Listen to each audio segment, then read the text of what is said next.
નમસ્કાર. પ્રાડ સેકન્ડરી તેમજ higher secondary મેન્સની તૈયારી કરતા એસ્પિરન્ટ્સ મિત્રો, સ્વાગત છે તમારું આપણી પોતાની યુટ્યુબ ચેનલ વિદ્યાસંકુલ ગુજરાતીમાં. આજે આપણે પદ્ધતિશાસ્ત્ર, કોમન પદ્ધતિશાસ્ત્રમાં ફરીથી પાર્ટ 2ની ચર્ચા કરવાના છે. જે લોકોએ પાર્ટ 1 જોયો હશે એમને ખ્યાલ હશે કે કોમ્પિટન્સી બેઝડ પ્રશ્નો આ વખતે આપણે કવર કર્યા છે, સી ટેટમાં જેવા પૂછાતા હોય તેવા. એટલા માટે કે આપણી પરીક્ષા એ તરફ જઈ રહી છે, તો બની શકે કે આપણને પણ કદાચ એવું પૂછાય. તો તમે લેક્ચર 1 નથી જોયો તો હું એની લિંક છે એ નીચે ડિસ્ક્રિપ્શન બોક્સમાં મૂકું છું, ત્યાંથી તમે જોઈ શકો છો. ચાલો કોમેન્ટની અંદર ફટાફટ #એજેસર આપો. હવે આપણે આગળ વધીએ. અમુક મિત્રો માત્ર ને માત્ર પીડીએફ માટે આટો મારે છે, બરાબર.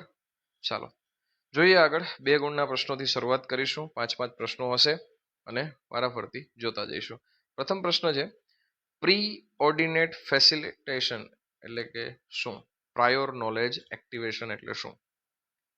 વર્ગખંડમાં એની 2 રીતો જણાવો. તો વ્યાખ્યા છે કે નવો મુદ્દો શરૂ કરતા પહેલા વિદ્યાર્થીઓના માનસિક પટલ પર રહેલા જૂના અનુભવો કે જ્ઞાનને સક્રિય કરી નવી સંકલ્પના સાથે જોડવાની જે પ્રક્રિયા છે એને કહેવાય પ્રાયોર નોલેજ એક્ટિવેશન.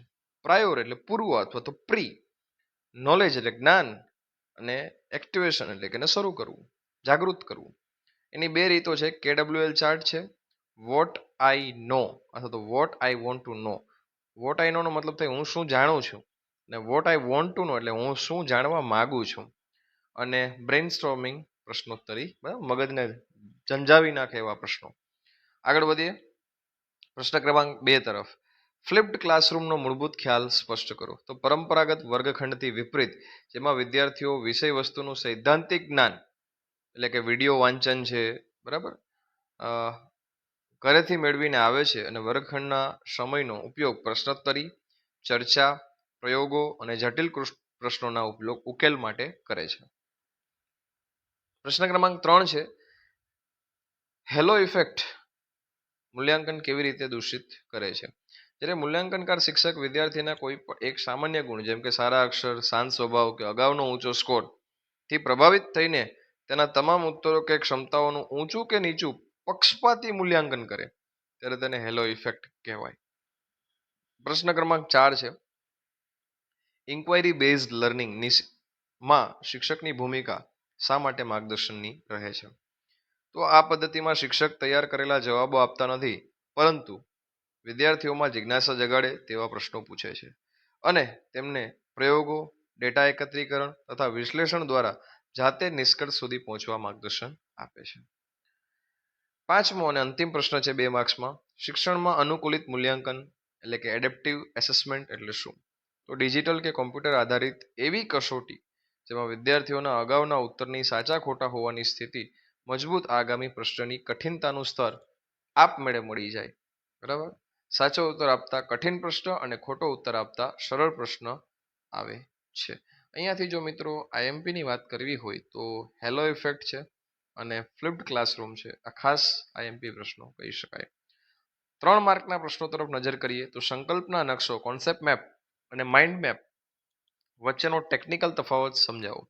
તો 3 રીતે સમજાવી શકાય: રચનાત્મક ઢાંચો, સંબંધોનું જોડાણ અને જ્ઞાનાત્મક હેતુ. સંકલ્પના નકશો વૃક્ષ આકારનો કે હાયરાર્કિકલ એટલે કે ઉપરથી નીચે તરફ, હાયરાર્કી કહેવાય આમ તો વાસ્તવમાં એને. જ્યારે માઇન્ડ મેપ છે એ કેન્દ્રીય વિચારથી ચોમેર એટલે કે રેડિયલ ફરતી બાજુ ફેલાતો આલેખ છે. સંબંધોનું જે જોડાણ છે એની વાત કરીએ તો સંકલ્પના નકશામાં 2 મુદ્દાઓ વચ્ચે જોડતી લીટી પર સ્પષ્ટ ક્રિયાત્મક એટલે કે સંબંધ લખાય છે, જ્યારે માઇન્ડ મેપમાં મુખ્યત્વે કીવર્ડ્સ અને ચિત્રો હોય છે. જ્ઞાનાત્મકની વાત કરું તો સંકલ્પના નકશો વિજ્ઞાન અને તર્ક આધારિત જટિલ તથ્યોના જોડાણ માટે શ્રેષ્ઠ છે, જ્યારે માઇન્ડ મેપની વાત કરો તો વિચાર સર્જન અને ઝડપી પુનરાવર્તન માટે ઉપયોગી છે. થોડા અલગ પ્રશ્નો હશે, બની શકે કે તમે કદાચ ફર્સ્ટ ટાઈમ પણ જોતા હોય એવું પણ બને. એનું કારણ છે કે આપણે થોડા આ વખતે સીટેટ તરફ રૂખ કર્યું છે, એટલે કે કોમ્પિટન્સી બેઝડ પ્રશ્નો પૂછવાનો પ્રયત્ન કર્યો છે. પ્રશ્ન પૂછવાની કળા જોઈએ, આર્ટ ઓફ ક્વેશ્ચનિંગ માં શિક્ષકે ટાળવી જોઈએ તેવી 3 ગંભીર ભૂલો જણાવો. તો ઇકો ક્વેશ્ચન્સ એટલે કે પડઘા પ્રશ્નો જેને આપણે કહીએ, બરાબર. કોઈને એવું લાગતું હોય કે આ શું લઈએ એવા, તો આ પડઘા પ્રશ્નો છે, પડઘા પ્રશ્નો. ભણી ગયા હશો. અને સમૂહ જવાબોને પ્રોત્સાહિત કરો. પ્રશ્નો પૂછીને તરત આખા વર્ગ પાસે એક સાથે ઉત્તર માંગવો કે વિદ્યાર્થીના ઉત્તરને શિક્ષક પોતે જ વારંવાર દોહરાવે તો પડઘા પ્રશ્નો છે, બેકાર પ્રશ્નો છે. વિચારવાનો સમય ન આપવો. પ્રશ્ન પૂછ્યા પછી 3 થી 5 સેકન્ડનો વિચારવાનો સમય આપ્યા વિના તરત જ તમે વિદ્યાર્થીઓ કહો બોલ હાલ, તો એ ન ભેગું થાય. પછી ત્રીજું છે બેવડા અસ્પષ્ટ પ્રશ્નો, એટલે એક જ વાક્યમાં એક સાથે 2 કે તેથી વધુ અસંબંધ પ્રશ્નો પૂછી વિદ્યાર્થીને મૂંઝવણમાં મૂકવો. ત્રીજો પ્રશ્ન છે માઇક્રો ટીચિંગના કૌશલ્યમાં ઉદ્દીપન પરિવર્તનના મુખ્ય ઘટકો જણાવો. Stimulus, variation, skill. બરાબર, જોઈએ તો શરીર સંચાલન માટેના સંકેતો જે છે એ ત્યાંથી મળે. સ્વરભાર અને વિરામ અને દ્રશ્ય શ્રાવ્ય બદલાવ. બરાબર, શિક્ષકોનું વર્ગમાં યોગ્ય હલનચલન, હાથના ઈશારા અને ચહેરાના ભાવ છે એ શરીર સંચાલનમાં આવે. માફ કરજો. સ્વરભાર છે એની અંદર અવાજમાં ઉતાર ચઢાવ આવશે અને મુદ્દા પર અચાનક 2-3 સેકન્ડનું મૌન આવતું હોય. દ્રશ્ય શ્રાવ્યની અંદર માત્ર બોલવાના બદલે બોર્ડ, ચાર્ટ તરફ ધ્યાન દોરવું અને શિક્ષક વિદ્યાર્થી આંતરક્રિયામાં સતત બદલાવ લાવવો. પ્રશ્ન ક્રમાંક 4 ની વાત કરીએ તો ગ્રેડિંગ સિસ્ટમમાં સાપેક્ષ ગ્રેડિંગ અને નિરપેક્ષ ગ્રેડિંગનો તફાવત. નિરપેક્ષ એટલે શું છે કે પૂર્વ નિર્ધારિત કટ ઓફ કે માપદંડના આધારે ગ્રેડ આપવામાં આવતો હોય. ઉદાહરણ તરીકે 90%થી વધુ મેળવનાર તમામ વિદ્યાર્થીઓ A+ ગ્રેડ મેળવો અને ભલે તેની સંખ્યા ગમે તેટલી હોય. અને સાપેક્ષ ગ્રેડિંગ કે સમગ્ર વર્ગ કે જૂથના સરેરાશ દેખાવના સંદર્ભમાં, એટલે કે પર્સન્ટાઇલ કે નોર્મલ કર્વ ગ્રેડ નક્કી કરવું. ઉદાહરણ તરીકે વર્ગના ટોચના 10% વિદ્યાર્થીઓને જ A+ આપવો. બરાબર, એને સાપેક્ષ ગ્રેડિંગ કહેવાય. પ્રશ્ન ક્રમાંક 5 જોઈએ મિત્રો તો શિક્ષણમાં અનુભવનું ઝાડું અથવા તો અનુભવનું જે શંકુ છે એનો ટૂંકમાં પરિચય આપો. તો એડગર ડેલના મત મુજબ વિદ્યાર્થીઓ જે વાંચે છે કે સાંભળે છે તેના કરતાં તે જે પ્રત્યક્ષ કરે છે, અનુભવે છે, તે વધુ સમય સુધી યાદ રહે છે. શંકુમાં પાયામાં જે છે એ પ્રત્યક્ષકૃત અનુભવો છે જે 90% સ્થાયી જ્ઞાન આપે છે, જ્યારે શંકુની ટોચ પર અમૂર્ત શાબ્દિક શબ્દો આવેલા છે જે માત્ર 10% જ યાદ રહેતા હોય છે.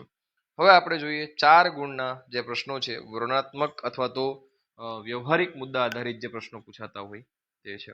એની અંદર આપણને તફાવત આપેલો છે આગમન અને નિગમન પદ્ધતિનો.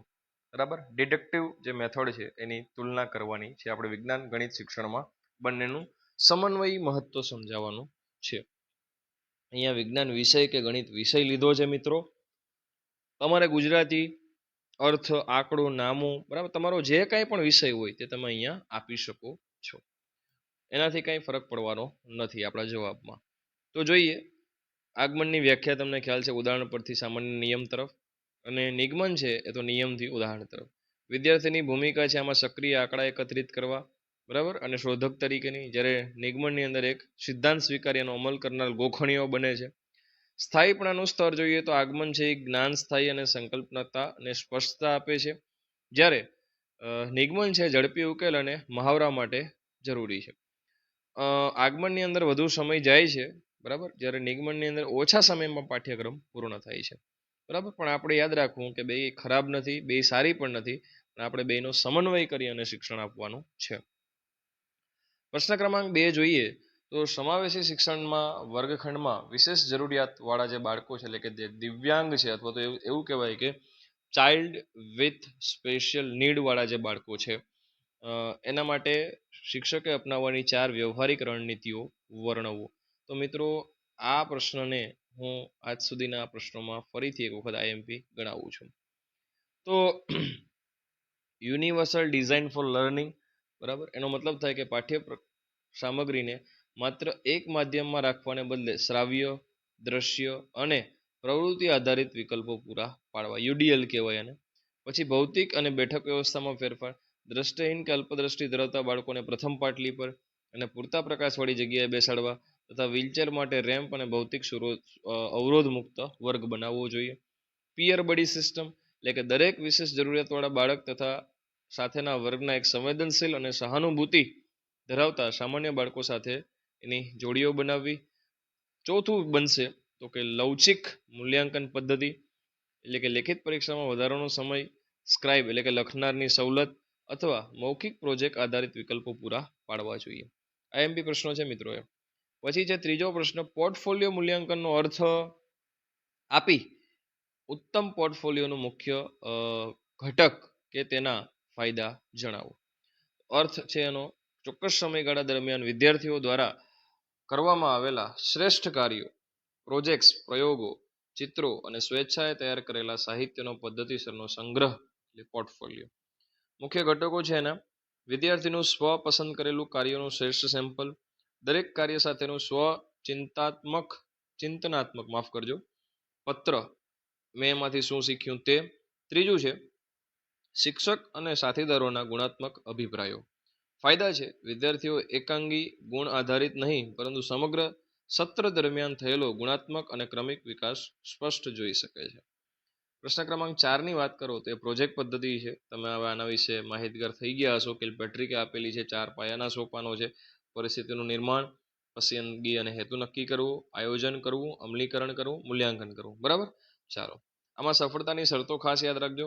પ્રોજેક્ટ કૃત્રિમ ન હોવો જોઈએ, સામાજિક અને વ્યવહારિક જીવન સાથે જોડાયેલો હોવો જોઈએ. પ્રશ્ન ક્રમાંક 5 ની વાત કરું તો શિક્ષણમાં આંતરક્રિયા વિશ્લેષણ, બરાબર, એનું મહત્વ અને અર્થ સમજાવવાનો છે. ફ્લેન્ડર્સ ઇન્ટરેક્શન એનાલિસિસ કેટેગરી સિસ્ટમ છે. હવે તમે એના વિશે પણ માહિતગાર થઈ ગયા છો. ફ્લેન્ડર્સે જે વિભાજન કર્યું છે 10 શ્રેણીઓમાં, બરાબર, એનું મહત્વ ખાસ જોઈ લઈએ. શિક્ષક પોતે વર્ગમાં કેટલો સમય બોલે છે અને વિદ્યાર્થીઓને કેટલો સમય આપે છે તેનો વસ્તુલક્ષી ડેટા મળે છે. શિક્ષકના પરોક્ષ પ્રભાવ એટલે કે પ્રોત્સાહન પ્રશ્નો અને પ્રત્યક્ષ પ્રભાવ એટલે કે વ્યાખ્યાન આદેશનું પ્રમાણ જાણી વર્ગખંડનો વ્યવહાર સુધારી શકાય છે. અંતે મિત્રો 5 માર્કના પ્રશ્નો જોઈએ તો હું તમને કહી દઉં, આ કેસ સ્ટડી આધારિત પ્રશ્નો છે અને તમે કદાચ આવા પ્રશ્નો જોયા હોય તો ખૂબ સારી વાત છે. સીટેટમાં આવા પ્રશ્નો પૂછાતા હોય છે. એક શાળામાં ધોરણ 10ના ગણિત અને વિજ્ઞાનના પરિણામો સતત નબળા આવી રહ્યા છે. અહીંયા તમે ગુજરાતી, ઇંગ્લિશ, વિજ્ઞાન, ફલાણું ઢીમકણું ગમે તે સબ્જેક્ટ મૂકીને વાત કરી શકો છો અથવા તો પૂછી શકાય છે, પણ જવાબમાં કાંઈ ફેર પડવાનો નથી. બરાબર, જો આ જે જવાબ છે અહીંયા એમાં કોઈ ફરક પડવાનો નથી. બરાબર, અહીંયા મેં ખાલી ઉપર લખ્યું છે ગણિત વિજ્ઞાન, બાકી ત્યાં તમારે તમારો વિષય સમજીને જ આને વાંચવાનું છે. એનાથી તમારા જવાબમાં નીચે કોઈ ફરક નહીં પડે. તમે જોઈ શકો છો જવાબની અંદર ક્યાંય તમને ગણિત વિજ્ઞાન કે એવું કંઈ જોવા નહીં મળે. બરાબર, તમે આને વાંચશો શાંતિથી તો તમને ખ્યાલ આવશે કે જવાબની અંદર ક્યાંય તમને ગણિત વિજ્ઞાન જોવા મળશે નહીં. હવે આગળ જોઈએ પ્રશ્ન ક્રમાંક 2, જ્ઞાન નિર્માણવાદ એટલે ના પાયાના સિદ્ધાંતો વર્ણવી વર્ગખંડમાં સામાજિક જ્ઞાન નિર્માણ સક્રિય કરવા માટેની ઉત્કૃષ્ટ રણનીતિઓ ઉદાહરણ સાથે ચર્ચો. તો પાયાના સિદ્ધાંતો છે જ્ઞાન એ વ્યક્તિગત રીતે મેળવવાની વસ્તુ નથી પણ સામાજિક આંતરક્રિયા, ભાષા અને સંસ્કૃતિના માધ્યમથી નિર્માણ પામે છે. MKO એટલે કે મોર નોલેજેબલ અધર, બાળક તેના કરતાં વધુ જ્ઞાન ધરાવતી વ્યક્તિ જેમ કે શિક્ષક, સાથીદાર અને માતા પિતા સાથેની ચર્ચામાં ઝડપથી શીખે છે. બીજું છે વર્ગખંડમાં સક્રિય કરવાની રણનીતિઓ કઈ કઈ છે તો પરસ્પર શિક્ષણ, સહકારી સમસ્યા અને સામાજિક સંવાદ પ્રશ્નોત્તરી. આગળ જોઈએ મિત્રો તો પ્રશ્ન ક્રમાંક 3 છે મૂલ્યાંકનના સાધનો એટલે કે કસોટીની પ્રમાણભૂતતા, વિશ્વસનીયતા અને વ્યવહારુતાની વિસ્તૃત વિભાવના ઉદાહરણ સાથે સમજાવો.